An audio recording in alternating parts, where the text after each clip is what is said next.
Hello दोस्तों, स्वागत है आपका एक बार फिर से इस YouTube चैनल में। और आज हम लोग स्टार्ट करने जा रहे हैं फिजिकल केमिस्ट्री का एक बहुत ही बेहतरीन टॉपिक, चैप्टर लिक्विड सॉल्यूशन। ये जो लिक्विड सॉल्यूशन है ये फिजिकल केमिस्ट्री का काफ़ी इजी चैप्टर है और इसमें से अक्सर एक क्वेश्चन आपको नीट में या जेई मेंस में एंड जेई एडवांस में एक या दो क्वेश्चन अक्सर आपको मिलते हैं। और ये इतना इजी और कॉन्सेप्चुअल चैप्टर है कि उस क्वेश्चन को आप लोग इजीली, अगर चैप्टर को पढ़ के गए हो तो आप उस क्वेश्चन को इजीली अटेम्प्ट कर सकते हैं। ठीक है। और लिक्विड सॉल्यूशन के चैप्टर की कुछ एक ऐसी चीजें हैं जो जिनके बारे में थोड़ा बेसिक आप ऑलरेडी जानते हैं। तो लिक्विड सॉल्यूशन के बारे में पढ़ने से पहले हम लोग देखते हैं कि सॉल्यूशन क्या होता है, फिर उसका लिक्विड का क्या मतलब हुआ। हम लोग लिक्विड के बारे में क्या पढ़ने वाले हैं लिक्विड सॉल्यूशन इस चैप्टर में। ठीक है। तो सॉल्यूशन के बारे में जैसे आपने मोल कॉन्सेप्ट के अंदर पढ़ा था कि जो सॉल्यूशन है वो क्या है, आपने पढ़ा था कि अगर आप दो या दो से ज्यादा कंपोनेंट को मिक्स करते हो तो एक मिक्सचर बनता है। ठीक है। अगर दो या दो से ज्यादा कंपोनेंट को आपने फिजिकली मिक्स किया तो मिक्सचर बनता है। और उस मिक्सचर को दो कैटेगरी में आप लोगों ने डिवाइड किया था, एक था होमोजेनस और दूसरा था हेट्रोजेनस। तो जो होमोजेनस है, होमोजेनस जो मिक्सचर होता है, उसी होमोजेनस मिक्सचर को आप लोग क्या बोलते हो, उसी होमोजेनस मिक्सचर को हम लोग बोलते हैं सॉल्यूशन। ध्यान रखना, सॉल्यूशन की डेफिनेशन क्या है। सॉल्यूशन मिक्सचर है, बट कैसा मिक्सचर है, होमोजेनस जो मिक्सचर होता है, होमोजेनस मिक्सचर को आप लोग क्या बोलते हो, होमोजेनस मिक्सचर को हम लोग बोलते हैं सॉल्यूशन। अब देखो, सॉल्यूशन के दो कंपोनेंट होते हैं। सॉल्यूशन के दो कंपोनेंट कौन कौन से, एक होता है सॉल्वेंट और दूसरा इसका कंपोनेंट होता है सॉल्यूट। एक सॉल्वेंट और दूसरा सॉल्यूट। अब आप लोग बोलोगे कि सर सॉल्वेंट और सॉल्यूट तो हो गए, बट हमें कैसे पता चलेगा कि सॉल्यूट कौन सा है और सॉल्वेंट कौन सा है। तो आप लोग ध्यान रखिए कि जनरली ऐसी डेफिनेशन दी जाती है कि सॉल्वेंट वो होता है कि जो एक्सेस अमाउंट में होता है। कि अगर आपके पास मिक्सचर है होमोजेनस या फिर मैं सॉल्यूशन बोल दूं तो उस सॉल्यूशन में जो अमाउंट एक्सेस अमाउंट में होगा, उस एक्सेस अमाउंट वाले कंपोनेंट को तो आप क्या बोलते हो, सॉल्वेंट बोलते हो। और जो लेस अमाउंट में होगा उसको क्या बोला जाता है, उसको बोला जाता है सॉल्यूट। ठीक है। तो अब आपके पास सॉल्यूशन में दो कंपोनेंट आपको पता चल गए कि एक सॉल्यूट और दूसरा सॉल्वेंट। कैसे, इसको देखो इधर कि जैसे हम लोगों ने ऐसे बोला कि आपने क्या किया, इस तरीके से H2O लिया एक कंटेनर में। ठीक है। तो H2O कंटेनर में आपने लिया और इसमें आपने मिक्स कर दिया HCl। तो इसको आप क्या बोलोगे, this is solution of HCl। तो सॉल्यूशन ऑफ HCl जो है, इसके अंदर आपसे अगर सॉल्यूट पूछा जाए तो सॉल्यूट तो इसमें कौन सा होगा, HCl। और सॉल्वेंट जो भी आपने लिक्विड मिक्स किया था, यहाँ पे लेट से आपने पानी में सॉल्यूशन बनाया था, तो आप इसको बोल सकते हो कि यहाँ पे सॉल्वेंट कौन होगा, सॉल्वेंट होगा यहाँ पे वाटर। तो सॉल्यूट और सॉल्वेंट का आपको डिफरेंस पता चला। जनरली ऐसा बोला जाता है कि जो लेस अमाउंट में होता है वो कौन होता है, सॉल्यूट होता है, और जो एक्सेस अमाउंट में होता है वो क्या होता है, सॉल्वेंट। ठीक है। तो सॉल्यूशन के दो कंपोनेंट, एक है सॉल्यूट और दूसरा है सॉल्वेंट। तो जो लेस अमाउंट वाला होगा वो होगा सॉल्यूट और जो एक्सेस अमाउंट वाला होगा वो होगा सॉल्वेंट। अब आपको ज्यादा बार बार जब भी अपने पास क्वेश्चन आएंगे तो आपको देखना नहीं पड़ेगा अमाउंट मेजर करके कि कौन सॉल्यूट है कौन सॉल्वेंट है। जनरली वो क्वेश्चन रीड करते ही आपको इतना डिफरेंस पता चल जाएगा क्वेश्चन में कि ये सॉल्यूट कौन है, सॉल्वेंट कौन है, अक्सर पता चल जाएगा आपको। ठीक है। बाकी आपको कंसेप्चुअली पता होना चाहिए कि सॉल्यूट की डेफिनेशन कैसे है और सॉल्वेंट की डेफिनेशन कैसे दी जाती है। ठीक है। अब आपने ये देखा कि सॉल्यूट और सॉल्वेंट, सॉल्यूशन के दो कंपोनेंट थे। सॉल्यूशन का एक कंपोनेंट था सॉल्वेंट और दूसरा जो कंपोनेंट था वो था सॉल्यूट। ठीक है। अब किसी भी सॉल्यूशन के अंदर सॉल्वेंट ऑलवेज कैसा होगा, सिंगल। सॉल्वेंट कैसा होगा, solvent will be always single. ठीक है। सॉल्वेंट किसी भी सॉल्यूशन के अंदर एक ही होगा। और जो सॉल्यूट है, सॉल्यूट आपके क्या हो सकते हैं, सॉल्यूट मे बी सिंगल और मोर देन वन। ठीक है। कि जो सॉल्यूट है वो क्या है, सिंगल भी हो सकता है और मोर देन वन भी हो सकता है, बट सॉल्वेंट कैसा होगा, एक ही होगा। अब अगर देखो इधर, इसको एक बड़ी ही इंपॉर्टेंट चीज है यहाँ पे कि अगर आपने लिखा सॉल्वेंट होगा, ठीक है, सॉल्वेंट हुआ और आपने बोला कि एक सोल्यूट हुआ, ठीक है, आपने बोला सॉल्वेंट तो एक ही होगा, उसके बारे में बात करने की ज़्यादा जरूरत है नहीं, बट सोल्यूट अगर आपने सिंगल लिया तो सॉल्वेंट प्लस सिंगल सोल्यूट अगर आपने लिया तो ऐसे सॉल्यूशन को क्या बोला जाता है, बाइनरी सॉल्यूशन। ऐसे सॉल्यूशन को क्या बोला जाता है, बाइनरी सॉल्यूशन, कि ऐसा सॉल्यूशन जिसमें दो कंपोनेंट हो, एक दो पार्ट हो, मतलब एक सोल्यूट और दूसरा सॉल्वेंट, उसको क्या बोला जाता है, बाइनरी सॉल्यूशन। और ध्यान रहे कि अपने सिलेबस में ज्यादातर कैसे सॉल्यूशन है, आपको बाइनरी सॉल्यूशन ही मिलने वाला है। और अगर आपने ऐसा लिया कि आपने एक सिंगल सॉल्वेंट लिया और किसी भी सॉल्यूशन के अंदर दो सोल्यूट है, सोल्यूट को लेकर मना ही नहीं है, आप दो सोल्यूट भी ले सकते हो, ठीक है। तो अगर ऐसा है तो इसको बोला जाता है टर्नरी सॉल्यूशन। तो ऐसे सॉल्यूशन को क्या बोला जाता है, टर्नरी सॉल्यूशन, कि जिसके अंदर दो सोल्यूट हो। तो बाइनरी सॉल्यूशन, टर्नरी सॉल्यूशन, ठीक है। तो इस तरीके से क्वाटरनरी सॉल्यूशन भी बोल सकते हो, बट हमारे सिलेबस में जो है वो कैसे हैं, बाइनरी सॉल्यूशन ही है, कि जिसमें एक सोल्यूट होगा और एक सॉल्वेंट होगा। ज्यादातर अपने सिलेबस में यही आपको मिलेंगे। तो आपको पता चला सोल्यूट कैसा हुआ, सॉल्वेंट कैसा होगा, ठीक है। जो कम अमाउंट में होगा वो सोल्यूट होगा, जो ज्यादा अमाउंट में होगा वो सॉल्वेंट होगा, ठीक है। और सोल्यूट मोर देन वन भी हो सकता है, बट किसी भी सॉल्यूशन में कितना होगा, एक ही सॉल्वेंट होगा। मान लो कैसे, इधर देखो कि लेट से आपने कोई सॉल्यूशन बनाया, मैंने बोला इस तरीके से आपने सॉल्यूशन बनाया, उसमें आपने ए भी मिक्स कर दिया, बी भी मिक्स कर दिया, सी भी मिक्स कर दिया, डी भी मिक्स कर दिया।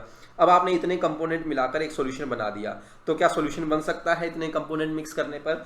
हाँ, आप बोलोगे सर बन सकता है, बिल्कुल। तो अब इतनों में से जो एक्सेस में होगा, लेट से ए है, तो ए तो आपका हो जाएगा सॉल्वेंट, तो ए हो गया सॉल्वेंट। तो सॉल्वेंट अगर ए हुआ तो जो बाकी कंपोनेंट हैं कौन कौन से, बी सी डी, तो फिर ये बाकी सब क्या हो जाएंगे, ये सब हो जाएंगे सॉल्यूट। तो सॉल्वेंट एक ही होगा, सॉल्वेंट एक ही होगा, बाकी जितने भी कंपोनेंट होंगे उस सॉल्यूशन के वो सब क्या हो जाएंगे, वो सॉल्यूट हो जाएंगे। तो इस तरीके से आप बता सकते हो सॉल्यूट एंड सॉल्वेंट। नेक्स्ट आता है कि जो फिजिकल स्टेट है, physical state of solution is given by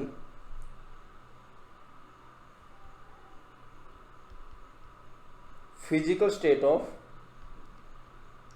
solvent, ठीक है, कि सॉल्वेंट का जो फिजिकल स्टेट होगा वही फिजिकल स्टेट किसका होगा, सॉल्यूशन का होगा, ठीक है। तो अब देखो जो सॉल्वेंट है उसका फिजिकल स्टेट क्या हो सकता है, सॉलिड, लिक्विड, गैस। और जो सोल्यूट है उसका फिजिकल स्टेट भी क्या हो सकता है, सॉलिड, लिक्विड, गैस। तो अब अगर एक चीज देखो आप कि यहाँ पे कितने टाइप के सॉल्यूशन बन सकते हैं, कि कितने टाइप के सॉल्यूशन बन सकते हैं। देखो अगर आप देखो तो एक type, this is second type, this is third type. तो इस तरीके से अपने पास क्या बन सकते हैं, 9 टाइप के टोटल बन सकते हैं। तो टोटल 9 टाइप्स ऑफ सॉल्यूशन आप जो है वो फॉर्म कर सकते हो। बट अपने को क्या पढ़ना है, जैसे अपना चैप्टर की हेडिंग ही है लिक्विड सॉल्यूशन, आपको पढ़ना है जैसे लिक्विड सॉल्यूशन, हमारे सिलेबस में यही है।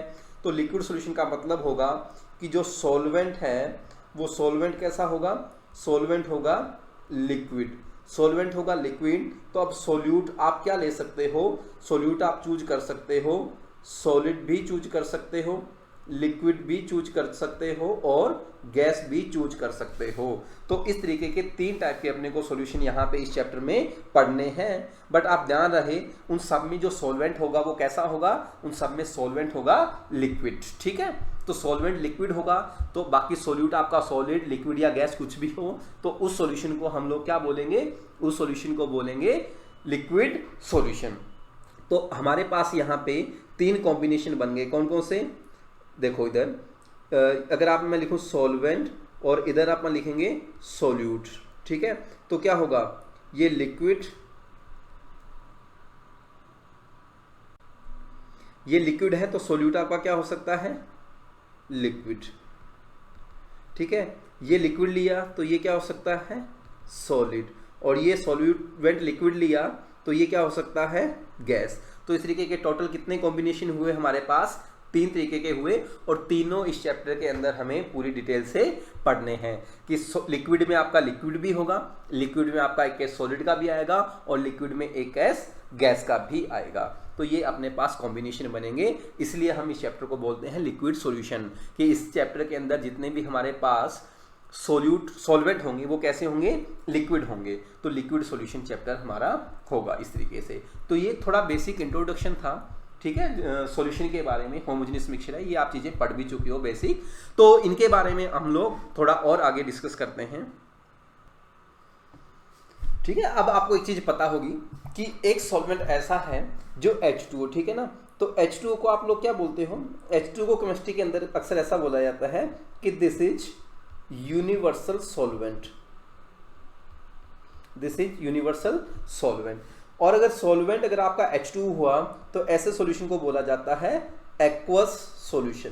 क्या बोला जाता है, ध्यान से दोबारा बोलो, एक्वस सॉल्यूशन। कि अगर आपका सॉल्वेंट H2O हुआ तो सॉल्वेंट H2O हुआ तो ऐसे सॉल्यूशन को क्या बोला जाता है, एक्वस सॉल्यूशन। और ऐसे सॉल्यूशन को किस तरीके से डिनोट किया जाता है, इसको जो डिनोट करने का तरीका है वो कुछ इस तरीके का है कि जैसे आपने लिखा NaCl और आपने यहाँ पे लिख दिया AQ, तो AQ लिखने का मतलब हुआ कि ये कैसा सॉल्यूशन है, ये एक्वस सॉल्यूशन है। एक्वस सॉल्यूशन है तो इसका मतलब एक्वस है, तो अगर इस सॉल्यूशन में अपने से पूछा जाए कि सॉल्वेंट कौन है, तो यहाँ पे सॉल्वेंट होगा वाटर लिक्विड। और अगर अपने से पूछा जाए कि यहाँ पे सोल्यूट कौन है, तो यहाँ पे सोल्यूट कौन होगा, NaCl, ठीक है। इस तरीके से पता चल जाएगा आपको कि NaCl एक्वस सॉल्यूशन बोला गया, तो NaCl एक्वस बोला गया तो मतलब सॉल्वेंट कौन है, वाटर है, और सोल्यूट कौन है, NaCl है। कुछ और एग्जांपल देख लो, कुछ भी लिख लो आप। आपने लिखा HCl एक्वस सॉल्यूशन, ठीक है। तो HCl एक्वस सॉल्यूशन लिखा तो इसका मतलब यहाँ पे कि सॉल्वेंट कौन होगा, एक्वस सॉल्यूशन है तो सॉल्वेंट होगा वाटर, और सोल्यूट यहाँ पे कौन होगा, सोल्यूट यहाँ पे होगा HCl, इस तरीके से, ठीक है भाई। तो ये हमारे पास बन गया इस तरीके से कि हम लोग देखकर बता सकते हैं कि सोल्यूट कौन है और सॉल्वेंट कौन है। नेक्स्ट हमारे पास एक डेफिनेशन आती है कि आपको बार बार ये केमिस्ट्री में देखने को मिलेगा इस तरीके से कि डाइल्यूट, ठीक है ना, कि डाइल्यूट, आपको ये वर्ड बहुत बार मिलेगा कि डाइल्यूट सॉल्यूशन है, dilute solution of this, dilute solution of this. ये आप इनऑर्गेनिक में भी पढ़ोगे, ऑर्गेनिक में भी बार बार वर्ड आता है डाइल्यूट सॉल्यूशन। तो डाइल्यूट सॉल्यूशन का मतलब क्या होता है, तो डाइल्यूट सॉल्यूशन का मतलब ये होता है कि ऐसा सॉल्यूशन जिसके अंदर स्मॉल अमाउंट ऑफ सॉल्यूट को मिक्स कर दिया जाए, किसमें, लार्ज अमाउंट ऑफ सॉल्वेंट में, कि थोड़ा सा अमाउंट मिक्स किया सॉल्यूट का लार्ज अमाउंट ऑफ सॉल्वेंट में, ठीक है। तो ऐसे सॉल्यूशन को क्या बोलोगे, ऐसे सॉल्यूशन को बोलोगे किसको, ऐसे सॉल्यूशन को बोला जाता है डाइल्यूट सॉल्यूशन, ठीक है ना। तो इसका मतलब होता है कि small amount of solute H mixed in large amount of solvent, तो इसको क्या बोला जाता है, इसको बोला जाता है डाइल्यूट सॉल्यूशन, ठीक है। एक डाइल्यूट हुआ, अब दूसरा इसी का टाइप, अगर सोल्यूट डाइल्यूट हुआ तो एक सॉल्यूशन ऐसा भी होगा कि कंसंट्रेटेड सॉल्यूशन। तो कंसंट्रेशन सॉल्यूशन की डेफिनेशन क्या बोलोगे कि लार्ज अमाउंट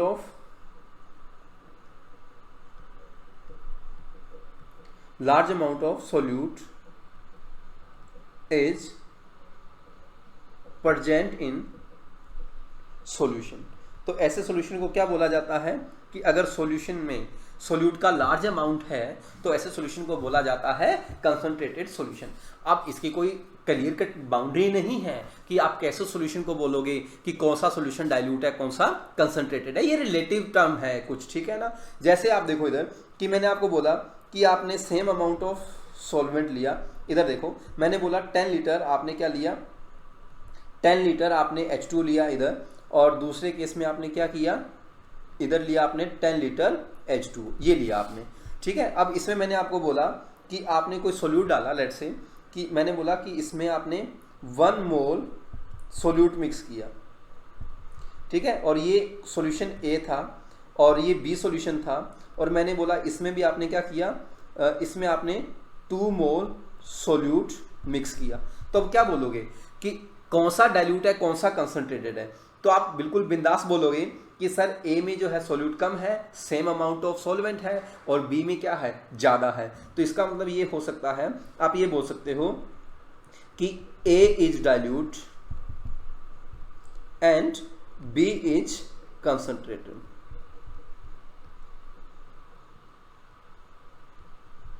ठीक है, A is dilute and B is concentrated. अब देखते हैं सिमिलर ये केस लेते हैं कि जिसमें आपने क्या लिया, जो सॉल्यूशन A है उसमें आपने क्या लिया, 10 लीटर सॉल्वेंट लिया, इधर भी आपने 10 लीटर सॉल्वेंट लिया। ठीक है, दोनों में 10 लीटर आपने सॉल्वेंट लिया। इस केस में आपने क्या किया, 1 मोल ऑफ A मिक्स किया और इधर आपने 0.5 मोल मिक्स किया। तो अब आप बोलोगे ये 1 मोल वाला, तो आप ऐसा बोल सकते हो कि B is dilute with respect to A, या फिर आप ऐसा बोल सकते हो कि A is concentrated with respect to B। तो ये रिलेटिव टर्म है डाइल्यूट और कंसंट्रेटेड, ठीक है ना। तो इस तरीके से आपके पास बनता है सॉल्यूशन डाइल्यूट एंड कंसंट्रेटेड। तो अब हम लोगों ने पढ़ा सॉल्यूशन के कंपोनेंट के बारे में, पढ़ा डाइल्यूट सॉल्यूशन के कंपोनेंट सोल्यूट एंड सॉल्वेंट पढ़े, फिर उनके टाइप पढ़े सॉल्यूशन के। ठीक है, बाइनरी सॉल्यूशन हम लोगों ने पढ़ा, और फिर उसके बाद डाइल्यूट एंड कंसंट्रेटेड पढ़ा। तो ये बेसिक टर्म्स थे जो आप ऑलरेडी थोड़ा बहुत इनके बारे में जानते हो। तो अब हम लोग इसको आगे कंटिन्यू करेंगे, तो तब तक आप इनको पढ़िएगा अच्छे से, और कोई भी डाइल्यूट हो, कोई भी अगर आपका कोई डाउट हो तो आप प्लीज़ उसको पूछ सकते हैं क्वेरी के थ्रू। तो लेट्स ऑफ, आप अच्छा पढ़ रहे हैं, आपकी हेल्थ अच्छी है। सो बाय बाय, मिलते हैं नेक्स्ट वीडियो के लिए। Thank you so much.